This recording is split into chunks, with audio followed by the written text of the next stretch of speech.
Hi, എല്ലാവർക്കും Dani and അന്നാസ് വേൾഡിലേക്ക് ഒരിക്കൽ കൂടെ സ്വാഗതം. ഞാൻ ഇന്ന് വന്നിരിക്കുന്നത് വളരെ ഈസി ആയിട്ട് പ്രിപ്പയർ ചെയ്യാൻ പറ്റുന്ന വട്ടയപ്പം റെസിപ്പിയുമായിട്ടാണ്. വീഡിയോയിലെ ഇമ്പോർട്ടൻറ്റ് പോയിൻറ്റ്സ് കിട്ടുന്നതിന് വേണ്ടിയിട്ട് വീഡിയോ സ്കിപ്പ് ചെയ്യാതെ കാണാൻ ശ്രമിക്കുക. ചാനൽ സബ്സ്ക്രൈബ് ചെയ്യാത്തവരുണ്ടെങ്കിൽ സബ്സ്ക്രൈബ് ചെയ്യാനും മറക്കല്ലേ. വളരെ സോഫ്റ്റായിട്ട് എങ്ങനെയാണ് ഇന്ന് വട്ടയപ്പം ഉണ്ടാക്കുന്നതെന്ന് നമുക്ക് നോക്കാം. ഇതിനായിട്ട് 2 ഗ്ലാസ് പച്ചരി എടുത്തിട്ടുണ്ട്. ഇഡലിക്ക് അരയ്ക്കുന്ന അരിയായാലും കുഴപ്പമൊന്നുമില്ല. ഇതുപോലെ ഒരു ഗ്ലാസ്സിൽ 2 ഗ്ലാസ് അരിയാണ് ഞാനിപ്പോൾ ഇവിടെ എടുത്തിട്ടുള്ളത്.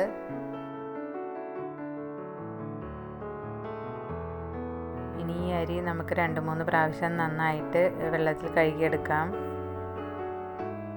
ഇപ്പോൾ നന്നായി കഴുകിയെടുത്തിട്ടുണ്ട്. ഇനി അരി കുതിരാനായിട്ട് നമുക്ക് എടുത്ത് വയ്ക്കാം. അതിനായിട്ട് ഇതിലേക്ക് കുറച്ച് വെള്ളം കൂടെ ആഡ് ചെയ്ത് കൊടുക്കാം.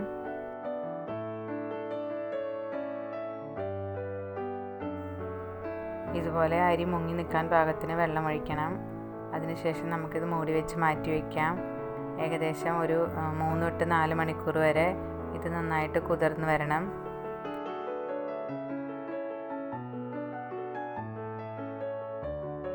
ഇപ്പോൾ ഏകദേശം 3 മണിക്കൂർ കഴിഞ്ഞിട്ടുണ്ട്. ഇനി നമുക്കിതൊന്ന് തുറന്ന് നോക്കാം. അരി നന്നായിട്ട് കുതിർന്ന് വന്നിട്ടുണ്ട്. ഇനി ഇതിലെ വെള്ളം നമുക്കൊന്ന് ഊറ്റിക്കളയാം.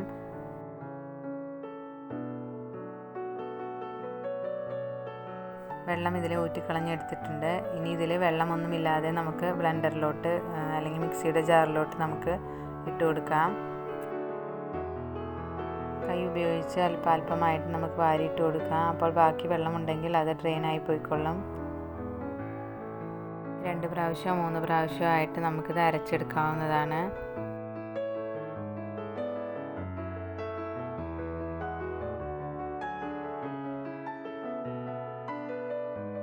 ഇത് അരച്ചെടുക്കാൻ തേങ്ങാപ്പാലാണ് ഉപയോഗിച്ചിട്ടുള്ളത്. തേങ്ങാപ്പാൽ ഞാൻ ഓൾറെഡി പിഴിഞ്ഞ് മാറ്റി വെച്ചിട്ടുണ്ട്. ഇനി അത് നമുക്കിതിലേക്ക് ഒഴിച്ചു കൊടുക്കാം. ഇനി അരിയിലേക്ക് തേങ്ങാപ്പാൽ കുറച്ച് ഒഴിച്ചു കൊടുക്കാം. വെള്ളം ചേർക്കുന്നില്ല, നമ്മൾ തേങ്ങാപ്പാൽ മാത്രമാണ് ചേർത്ത് കൊടുക്കുന്നത്. അതിനുശേഷം നമുക്ക് അരച്ചെടുക്കാം.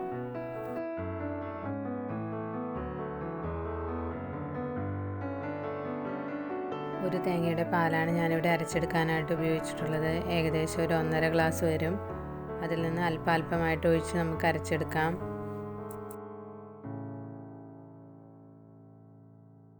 നന്നായിട്ട് അരഞ്ഞു കിട്ടിയിട്ടുണ്ട്. ഇനി ഇതിൽ നിന്ന് കുറച്ച് മാവെടുത്ത് നമുക്ക് കപ്പി കാച്ചാനായിട്ട് വെക്കാം.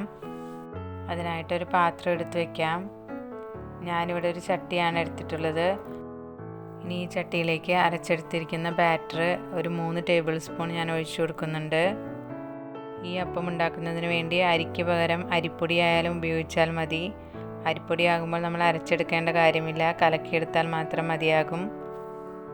ഇതിനായിട്ട് ഇടിയപ്പം, പത്തിരി എന്നിവ ഉണ്ടാക്കുന്ന അരിപ്പൊടി എടുത്താലും മതിയാകും. ബാക്കി അരച്ചെടുത്തിരിക്കുന്ന മാവ് നമുക്ക് മാറ്റി വയ്ക്കാം. ഇനി നമുക്കിത് കുറുക്കിയെടുക്കാം.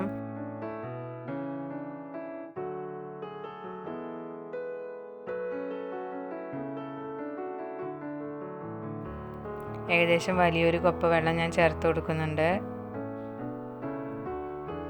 ഇനി ഇത് നന്നായിട്ട് കട്ടകളൊന്നും ഇല്ലാതെ തന്നെ നന്നായിട്ട് മിക്സ് ചെയ്തെടുക്കാം.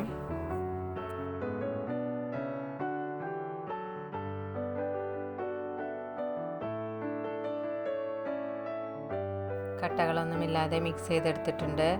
ഇനി ഇത് നമുക്ക് സ്റ്റവിന് മുകളിലേക്ക് വയ്ക്കാം. ഫ്ലെയിമിൽ ഓയിൽ സെറ്റ് ചെയ്ത് വയ്ക്കാം. ഇനി നമുക്ക് കപ്പി കാച്ചിയെടുക്കാം. അതായത് കുഞ്ഞുങ്ങൾക്ക് കുറുക്കുണ്ടാക്കിയെടുക്കുന്നത് പോലെ തന്നെ നന്നായിട്ട് നമുക്ക് ഇളക്കി ലോ ഫ്ലെയിമിലിട്ട് കുറുക്കിയെടുക്കാം. ഇപ്പോൾ ഇത് കട്ടിയായിട്ട് വരുന്നുണ്ട്. നമുക്ക് ഒന്നുകൂടെ കുറുക്കിയെടുക്കാം.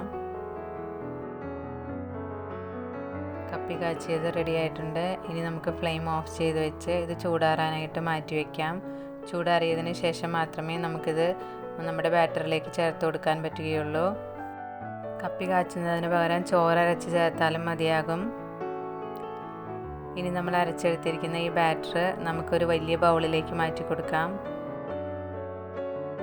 ഇപ്പോഴും ബാറ്റർ തയ്യാറാക്കിയെടുക്കുമ്പോൾ വലിയൊരു പാത്രത്തിൽ ഒഴിച്ചു വയ്ക്കാൻ നമ്മൾ ശ്രദ്ധിക്കണം. മാവ് പൊന്തി വരുന്നതിനുള്ള കറക്റ്റ് സ്പേസ് ഉണ്ടാകുന്നതിന് വേണ്ടിയിട്ടാണിത്. ഇപ്പോൾ അരി 2 പ്രാവശ്യമായിട്ട് ഞാൻ അരച്ചെടുത്ത് ഈ ബൗളിലേക്ക് ഒഴിച്ചു കൊടുത്തിട്ടുണ്ട്. ബാക്കി കുറച്ച് ബാറ്റർ ഞാൻ മിക്സിയുടെ ജാറിൽ തന്നെ വെച്ചിട്ടുണ്ട്. ഇതിലേക്ക് അല്പം ഈസ്റ്റ് ഇട്ട് കൊടുക്കുന്നുണ്ട്.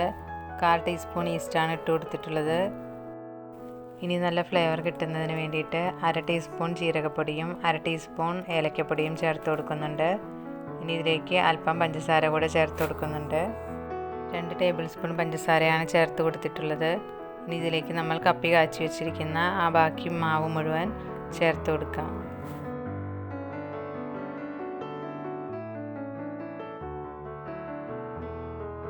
ഇതെല്ലാം കൂടെ ഒന്ന് നന്നായിട്ട് നമുക്ക് ബ്ലെൻഡ് ചെയ്തെടുക്കാം. ഇതിൽ കട്ടകളുണ്ടെങ്കിൽ എല്ലാം പോയി കിട്ടാൻ വേണ്ടിയിട്ടാണ് ഇതുപോലെ ചെയ്യുന്നത്. നന്നായിട്ട് ബ്ലെൻഡ് ചെയ്ത് കിട്ടിയിട്ടുണ്ട്. ഇനി നമുക്കിതെല്ലാം കൂടെ നമ്മുടെ ബാക്കിയുള്ള ബാറ്ററിലേക്ക്, ബൗളിൽ ഒഴിച്ചെടുത്തിരിക്കുന്ന ബാറ്ററിലേക്ക് ചേർത്ത് കൊടുക്കാം. ഇൻസ്റ്റൻറ്റ് ഈസ്റ്റാണ് ഞാനിവിടെ അപ്പത്തിന് വേണ്ടിയിട്ട് ഉപയോഗിച്ചിട്ടുള്ളത്. അതുപോലെ തന്നെ ഈസ്റ്റ് തിരഞ്ഞെടുക്കുമ്പോൾ എക്സ്പയറി ഒന്നും കഴിയാത്ത ഈസ്റ്റ് നോക്കി തിരഞ്ഞെടുക്കണം.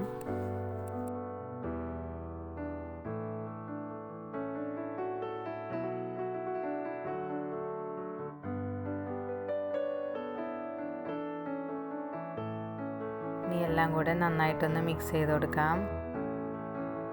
ഇതിലേക്ക് ഞാൻ അല്പം പഞ്ചസാര കൂടെ ചേർത്ത് കൊടുക്കുന്നുണ്ട്. 4 ടേബിൾ സ്പൂൺ പഞ്ചസാരയാണ് ചേർത്ത് കൊടുക്കുന്നത്. മുന്നേ ഞാൻ 2 ടേബിൾ സ്പൂൺ പഞ്ചസാര ചേർത്ത് കൊടുത്തിരുന്നു.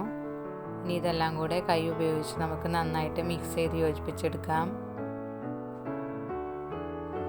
കൈ തന്നെ ഉപയോഗിച്ച് മിക്സ് ചെയ്യുന്നതായിരിക്കും ഏറ്റവും നല്ലത്. എല്ലാം നന്നായിട്ട് മിക്സായി കിട്ടുകയും ചെയ്യും. വെള്ളം കൂടി പോകാനൊന്നും പാടില്ല. ഇതുപോലെ ഒരു ബാറ്ററാണ് നമുക്ക് കിട്ടേണ്ടത്. നമ്മുടെ ബാറ്റർ മിക്സ് ചെയ്ത് റെഡിയാക്കി കഴിഞ്ഞിട്ടുണ്ട്. ഇനി ഇത് നമുക്കൊന്ന് മൂടി വയ്ക്കാം. ഏകദേശം 6 മണിക്കൂറോളം മൂടി വയ്ക്കണം. ഇത് നന്നായിട്ട് വീർത്ത് വരാൻ വേണ്ടിയിട്ടാണിത്. 6 മണിക്കൂർ കഴിഞ്ഞതിന് ശേഷം നമുക്കിതൊന്ന് തുറന്ന് നോക്കാം. ഇപ്പോൾ ഏകദേശം 6 മണിക്കൂർ കഴിഞ്ഞിട്ടുണ്ട്. ഇപ്പോൾ നമ്മുടെ മാവ് വീർത്ത് വന്നിട്ടുണ്ട്. നല്ല ചൂടുള്ള സമയത്താണെങ്കിൽ മാവ് നന്നായിട്ട് പൊന്തി വരും. അതുപോലെ തണുപ്പുള്ള സമയത്താണെങ്കിൽ മാവ് പൊന്തി വരാൻ ഭയങ്കര ബുദ്ധിമുട്ടാണ്. അങ്ങനെയുള്ളപ്പോൾ മാവ് നമ്മൾ അരച്ചതിന് ശേഷം ചൂടുവെള്ളത്തിൽ ഇറക്കി വെച്ചാൽ മതിയാകും. അല്ലെങ്കിൽ ഓവനൊന്ന് ഹീറ്റാക്കിയതിന് ശേഷം ഓവനിൽ വെച്ചാലും മതിയാകും. വട്ടയപ്പത്തിന് മധുരം കൂടുതൽ വേണമെന്നുള്ളവർക്ക് പഞ്ചസാര കൂടുതൽ ചേർത്ത് കൊടുക്കാവുന്നതാണ്. ഞാനിപ്പോൾ ഇവിടെ കുറച്ച് പഞ്ചസാരയെ ചേർത്ത് കൊടുത്തിട്ടുള്ളൂ. വട്ടയപ്പം കറി കൂട്ടി കഴിക്കുകയാണെങ്കിൽ പഞ്ചസാര ഇത്രയും മതിയാകും. ഇനി മധുരം ബാലൻസ് ചെയ്യുന്നതിന് വേണ്ടിയിട്ട് ഞാൻ അല്പം ഉപ്പ് ചേർത്ത് കൊടുക്കുന്നുണ്ട്. അതിനുശേഷം ഒന്ന് നന്നായിട്ട് മിക്സ് ചെയ്തെടുക്കാം. നമ്മുടെ വീർത്ത് വന്നിരിക്കുന്ന മാവ് നന്നായിട്ട് നമ്മൾ മിക്സ് ചെയ്ത് യോജിപ്പിച്ചിട്ടുണ്ട്. ഇനി ഇത് നമുക്കൊരു 10 തൊട്ട് 20 മിനിറ്റ് വരെ ഒന്നുകൂടെ മൂടി വയ്ക്കാം. 10-20 മിനിറ്റ് കഴിഞ്ഞതിന് ശേഷം നമുക്കിനി അപ്പം ഉണ്ടാക്കിയെടുക്കാം. ഒരു ഇഡ്ഡലി ചെമ്പിൽ ആവശ്യത്തിന് വെള്ളമൊഴിച്ച് നമുക്ക് സ്റ്റവിന് മുകളിൽ വയ്ക്കാം. ഇനി ഇതിലേക്കൊരു പ്ലേറ്റ് ഇറക്കി വയ്ക്കാം. ഈ പ്ലേറ്റിൽ എണ്ണ തടവി എടുത്തിട്ടുള്ളതാണ്. എണ്ണയോ നെയ്യോ തടവി എടുക്കാവുന്നതാണ്. ഇനി നമുക്ക് ഫ്ലെയിം ഓൺ ചെയ്ത് കൊടുക്കാം. ഒരു മീഡിയം ഫ്ലെയിമിലാണ് ഇട്ട് കൊടുത്തിട്ടുള്ളത്. ഇനി ഈ പ്ലേറ്റിലേക്ക് നമുക്ക് ബാറ്റർ ഒഴിച്ചു കൊടുക്കാം. ഈ ബാറ്റർ നമ്മൾ മിക്സ് ചെയ്യാതെ വേണം ഒഴിച്ചു കൊടുക്കാൻ വേണ്ടിയിട്ട്. ഇതുപോലെ നമുക്ക് ഒഴിച്ചു കൊടുക്കാം. അല്ലെങ്കിൽ കയ്യിൽ ഉപയോഗിച്ച് മുകളിൽ നിന്ന് കോരി ഒഴിച്ച് കൊടുക്കാവുന്നതാണ്. ഈ പാത്രത്തിൻ്റെ ഏകദേശം ഒരു പകുതി വരെ നമുക്ക് ഫില്ല് ചെയ്തെടുക്കാം. ഇനി ഇഡലി പാത്രം മൂടി വെച്ച് നമുക്ക് അപ്പം ആവിയിൽ വേവിച്ചെടുക്കാം. ഏകദേശം 10 തൊട്ട് 15 മിനിറ്റ് വരെ നന്നായിട്ട് കുക്ക് ചെയ്തെടുക്കാം. അപ്പത്തിൻ്റെ വലിപ്പം കൂടുതലാണ് അല്ലെങ്കിൽ അപ്പത്തിൻ്റെ തിക്നെസ് കൂടുതലാണ് എന്നുണ്ടെങ്കിൽ വേകാനുള്ള സമയം കൂടുതലായിരിക്കും. നമുക്കിനി ഇത് തുറന്ന് നോക്കാം. ഏകദേശം 20 മിനിറ്റ് ആയിട്ടുണ്ട്. ഈ അപ്പം നന്നായിട്ട് കുക്കായിട്ടുണ്ടോ എന്നറിയാൻ വേണ്ടിയിട്ട് ഒരു ടൂത്ത് പിക്ക് ഉപയോഗിച്ച് ഒന്ന് കുത്തി നോക്കിയാൽ മതിയാകും. നമ്മുടെ അപ്പം നന്നായിട്ട് കുക്കായി കിട്ടിയിട്ടുണ്ട്. ഇനി ഇത് നമുക്ക് ചൂടാറാനായിട്ട് മാറ്റി വയ്ക്കാം. നന്നായിട്ട് ചൂടാറിയതിന് ശേഷം മാത്രം ഈ പ്ലേറ്റിൽ നിന്ന് ഇളക്കി മാറ്റിയെടുക്കാം. വളരെ സോഫ്റ്റായിട്ട് ഉണ്ടാക്കിയെടുക്കാവുന്ന അപ്പം റെസിപ്പിയാണിത്. എല്ലാവരും വീട്ടിലൊന്ന് ട്രൈ ചെയ്ത് നോക്കണം. ഇഷ്ടപ്പെട്ടാൽ അഭിപ്രായങ്ങൾ അറിയിക്കുകയും വേണം. അടുത്ത ദിവസം പുത്തൻ റെസിപ്പിയുമായിട്ട് വീണ്ടും കാണാം. Thank you for watching.